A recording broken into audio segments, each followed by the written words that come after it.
Hi, welcome to the other side of sales. My name is Francisco Aller Garcia.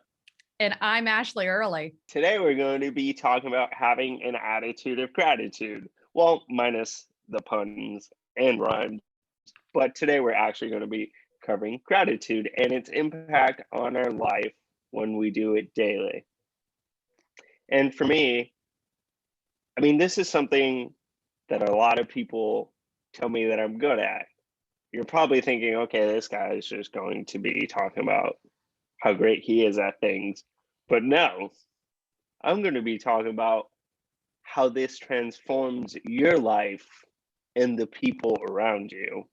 In that, when people feel seen and they feel heard and they feel cared for, it truly changes the dynamic from which not only the people you work with, but the people in your life. That's so true, Francisco. And I got to say, I'm grateful for all of the puns and the dad jokes because I think those just make all of our lives richer. So it's really true. And it seems really cheesy because we've all heard good Lord, like shameless plug. Like I've got a course on that strongly features this strongly talks about empathy on JB Sales On Demand, link in the comments or in the show notes. But like gratitude and empathy are these huge words we talked a ton about in the past year. So we wanted to do an episode today because Francisco literally is one of the most like natural gratitude expressors I've ever met. He just does it effortlessly. It's fantastic. Whereas your jaded host over here needs to actually make a practice of it. We're going to share a little bit about kind of why it matters and how to do it well from one of, I think, the masters. So really quick, kind of we're recording this first thing in the morning. So I'm still waking up, but like, let's do a little bit of science and see if you're really awake here. So gratitude actually has a pretty big impact on your brain, like your actual physical brain and the chemicals in it. We know this has been proven by science a million times over. You can just do a quick Google search. There's a ton of really good stuff out there. But basically, here's what happens. When you express gratitude, it is activating. I'm going to read this so I get it right. Your ventral and dorsal medial prefrontal cortex. Ooh. But basically, those are the areas of the brain that deal with your sense of identity, your fears of mortality, as well as your risk reward centers. Anyone who's a neurologist who says, I got some of that wrong, I really apologize. I'm trying. I read that in a couple different articles. But basically, those are the areas that produce or receive and react to dopamine, serotonin, and oxytocin. And we all know those words because those are the happy hormones for your brain. So when your brain feels gratitude, it's all the same happy stuff that you feel when you close a big deal, when you get a compliment, or much more nefariously, when you indulge in certain illicit substances, or maybe have your morning cup of coffee and it just makes you happy. So as she sips from the coffee, there's something that we're going to talk about later too, especially around gratitude letter writing. That's been what's studied the most. It's the easiest to do, but it's really interesting because there's a couple things to note here about gratitude before we kind of get into how to do it. One, you are going to have to do this consistently for a while to really see maximum benefits. A couple different studies have shown that you have to do it for about 2 to 3 weeks, or that if you do one big session, you don't see the full effects for about 3 weeks after. So kind of interesting how that works. And it does compound on itself over time. Like they found that if you do it consistently for months at a time, like the effects just keep going up. It's crazy. But I think one of the other things here, and Francisco, I think you're really good at this part naturally, and this may be what lends you to expressing gratitude so well, is one of the things about it, when you're practicing gratitude, what you're doing is changing how your brain recognizes patterns. And this is really important if you're in sales, because sales is all about listening and spotting opportunities. So if you haven't read The Happiness Advantage by Sean Aker, you should. It's amazing. But in that book, he talks a lot about the same thing, where basically, if you train your brain to recognize negatives, it will only see the negatives. If you train your brain to recognize positives, one of the ways you can do that is with gratitude exercises. You see more positives and you will find things that other people miss. So there's a really famous experiment where participants were told to count how many people in blue suits were on the screen or something like that. And they watch a video. And a full like third of the people who did this experiment were so focused on counting the people in blue suits that they completely missed the fact that a man in a gorilla suit ran through the video halfway through. Completely missed it, which is like one of my favorite experiments ever. And I'm probably getting the details wrong there. But when your brain is focused on just looking for the negatives, looking for objections, looking for blockers, looking for reasons why the deal won't close, you're going to miss out on all these opportunities to expand, missing out on opportunities to move forward, to bring in another decision maker, to add value to your client. So gratitude will help you in your sales process because it gets your brain thinking positive, looking for opportunities versus looking for blockers. So a lot of science really quick. That's my quick pitch on why scientifically you really should be practicing gratitude, because this stuff really makes a big difference. So now, Francisco, and I bring up the pattern recognition because you, to be blunt, have every reason, I have a lot of reasons to have a negative pattern recognition mindset, but you don't. So like we were talking about before the call, I want to kind of, I'm going to tee you up here, but you used that analogy about going upstairs that I think is great. Mm-hmm. They are my enemy. Just want to point that out. They are my greatest enemy, and probably for a lot of people, it is their enemy too. Why they were invented, I don't know. But anyway, besides me having a terrible career at stand-up, which thankfully is not my career choice as of right now. I'm convinced a good chunk of sales reps are just we're all former life failed comedians of some sort, comedians or performers. Some of us are actually successful stand-ups. Like I know, shout out to John Salig, who's actually legitimately is a stand-up comic and is hysterical. But so Francisco, so stairs are your nemesis. Yes, and to provide context behind that, because you're gonna be like, because a lot of people may say like, so what's his beef with stairs? Like where does this? So super quick. So I was born with a physical disability. All it means is that instead of seeing me strutting, I am rolling in my red Ferrari. And by red Ferrari, I mean my wheelchair, and it's very nice color. So what I mean by that, right?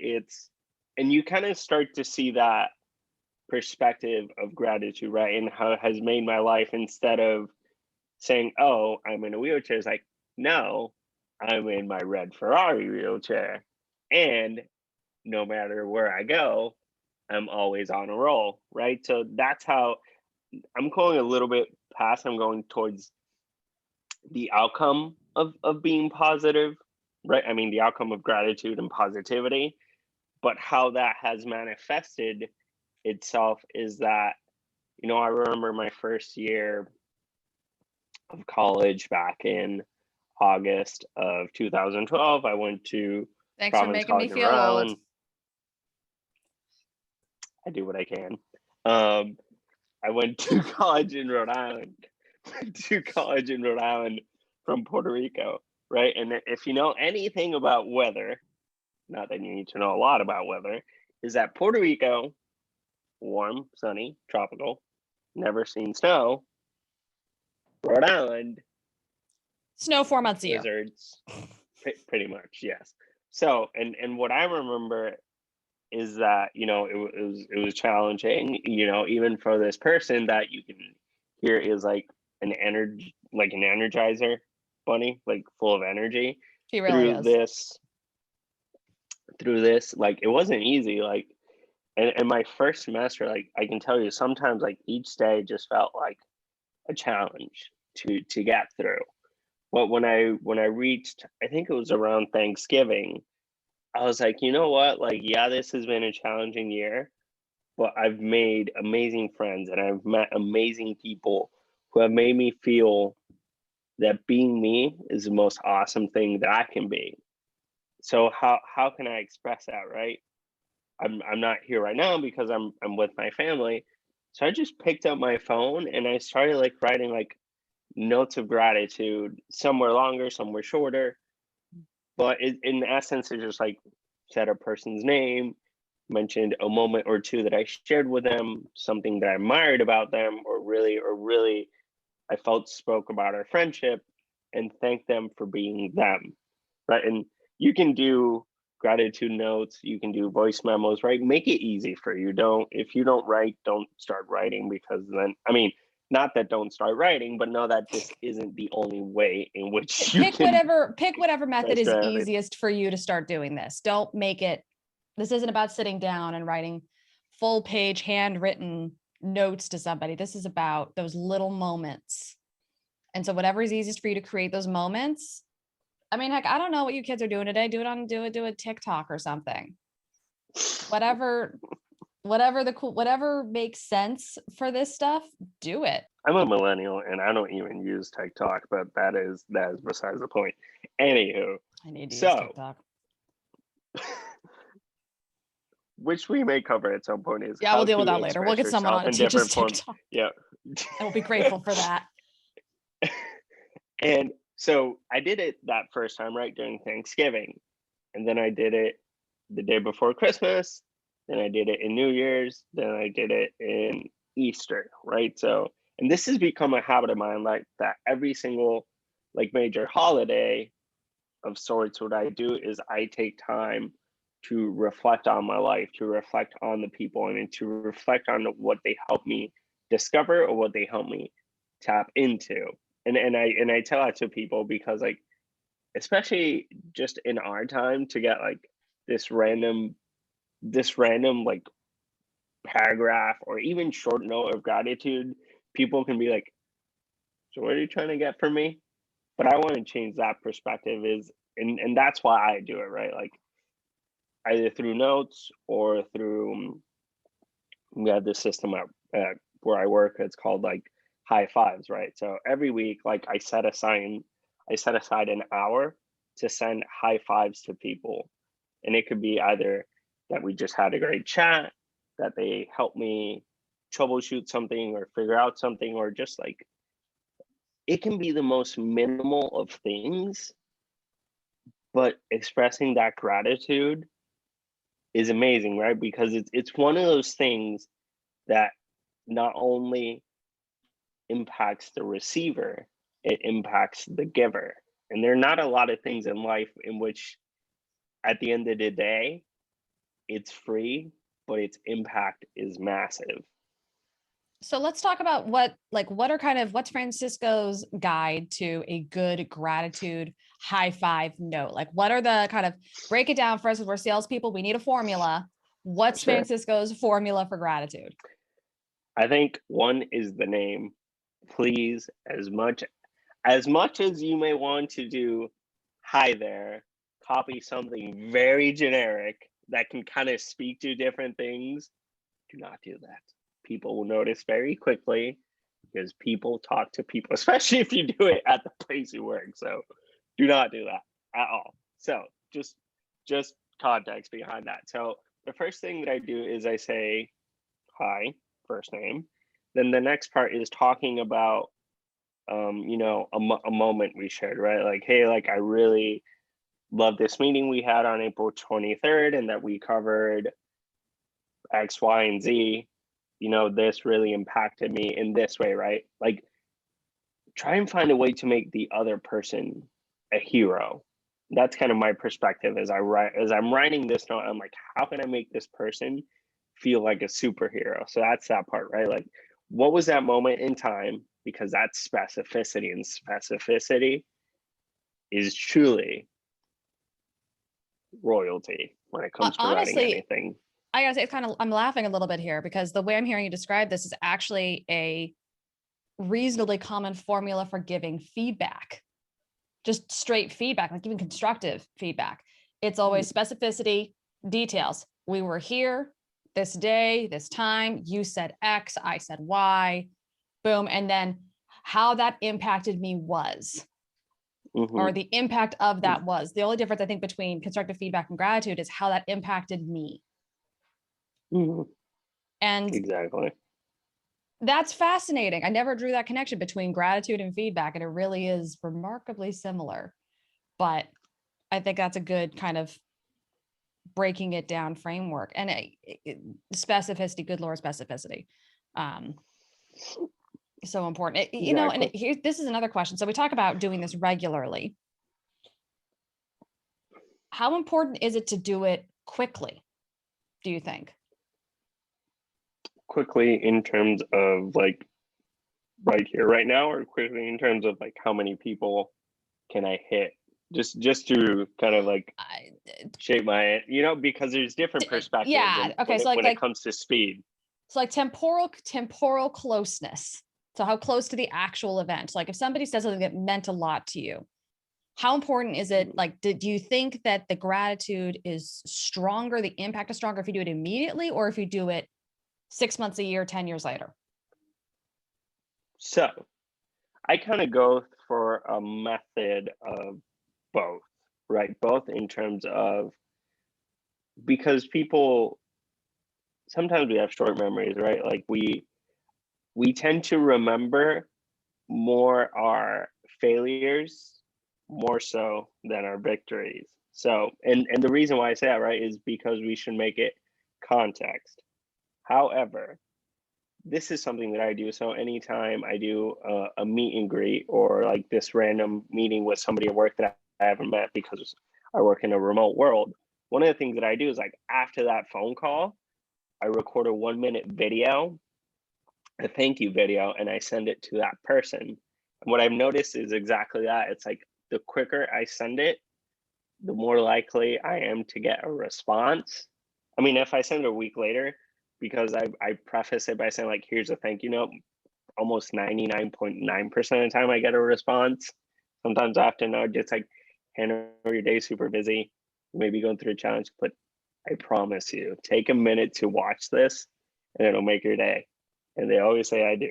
So yes, as much as you can close to an event or after it, the better.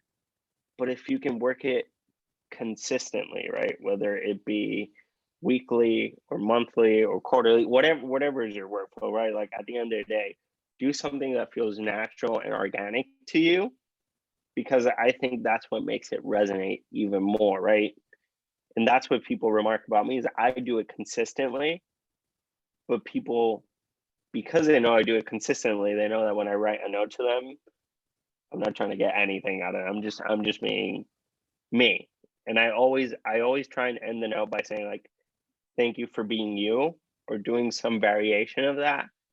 Because I think one of the things that I'm a champion of is you inspire people every day, even if it's just one person, by being who you are. And that's what we all want to do, is like, we want to feel comfortable and empowered in our skin.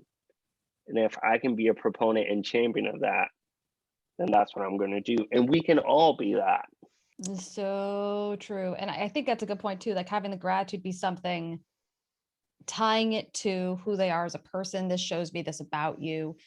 We all struggle with confidence at various points. So if you can get someone that validation that they are amazing and worth it and good enough just as they are, I mean, that's, from a mental health standpoint, that literally could be a life preserver to someone who's drowning.